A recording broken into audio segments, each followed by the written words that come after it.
Maître Meunier, vous dites merci au gouvernement, merci d'avoir tenu sur la taxe carbone. Pourquoi? Parce que la taxe carbone est une bonne chose. Il faut voir la situation. Si on ne fait rien, si on ne bouge pas, toutes les études convergent, on va vers un effondrement de la civilisation. C'est la catastrophe, c'est une réalité. Et la fiscalité écologique, la taxe carbone est un outil pour s'adapter au changement. Parce que de toute façon, le plein, dans 10 ans, il aura doublé. Donc il faut anticiper dès maintenant. Et c'est ce que fait le gouvernement avec la taxe carbone. Oui, le prix de l'essence aura doublé dans 10 ans. C'est ça. Et ce que fait le gouvernement... Au moins, vous avez le mérite et le courage de le dire. Hein. Ça, mais il faut le dire, et j'attends des autres partis politiques de soutenir le gouvernement. Pourquoi? Parce que la taxe carbone, elle a été votée sous Sarkozy, sous François Hollande et sous Emmanuel Macron. Oui, tout le monde a ça voulu. me fait doucement rigoler de voir les tentatives de récupération de tous côtés, à gauche comme à droite, alors que tout le monde a voté, était favorable à cette taxe carbone. Tout le monde l'a voulu, il faut soutenir maintenant. Oui. Pour autant, la fiscalité ne doit pas être punitive pour les plus modestes. C'est exactement ça. Moi, je pense que pour assurer une effectivité, une efficacité de la fiscalité écologique, elle doit répondre à 2 conditions. La première, elle doit être comprise par les citoyens et pour ça, il faut qu'elle soit claire et cohérente. Or, force est de constater que celui qui essaye de savoir combien est-ce que ça va augmenter à la fin de l'année et combien est-ce que ça va augmenter son budget à la fin de l'année et à la fin du mandat, il n'a pas les réponses. Et là, je pense que c'est le rôle du gouvernement d'apporter de la clarté et d'apporter de la cohérence aussi. Parce qu'il y a des trous dans la raquette. Il y a des taxes qui ne sont pas faites, par exemple sur le kérosène, par exemple sur le biocarburant à base d'huile de palme. On pourrait taxer le kérosène, par exemple, sur les vols intérieurs, en France. Oui, alors le problème, c'est que c'est des conventions internationales. Oui, mais pas sur les vols intérieurs. Mais justement, c'est là que la France doit travailler avec l'Europe. Et l'Europe a un rôle à jouer dans la transition écologique, parce que lorsque l'Europe parle, on l'écoute.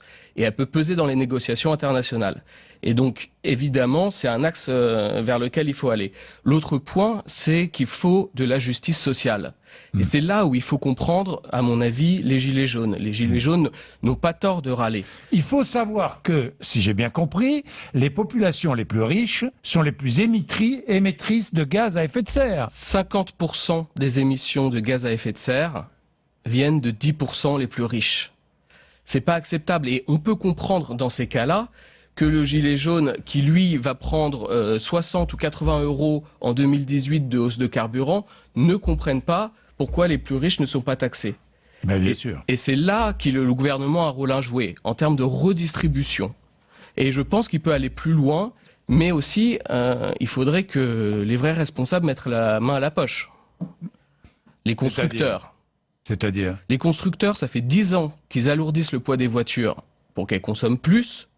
Ça fait... ils ont menti sur les normes diesel pendant des années. Ouais. Aujourd'hui, il faut qu'ils prennent leur part de responsabilité.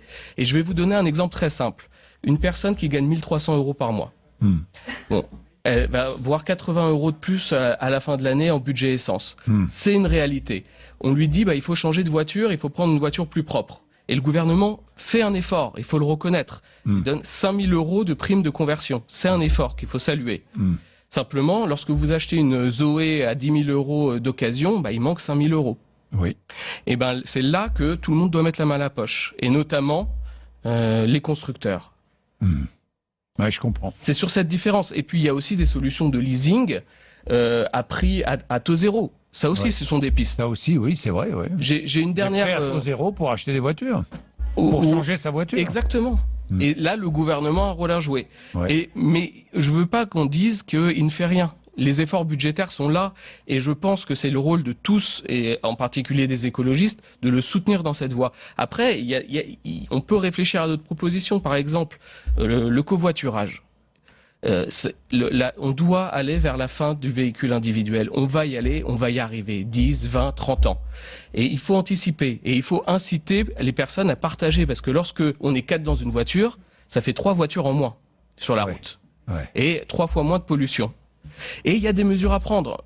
Par exemple, l'indemnité kilométrique pour le covoiturage. On peut aller, à mon avis, un peu plus loin. On peut aller plus loin, il y a des mesures. Merci beaucoup, Merci Maître à vous. Meunier, c'est très intéressant.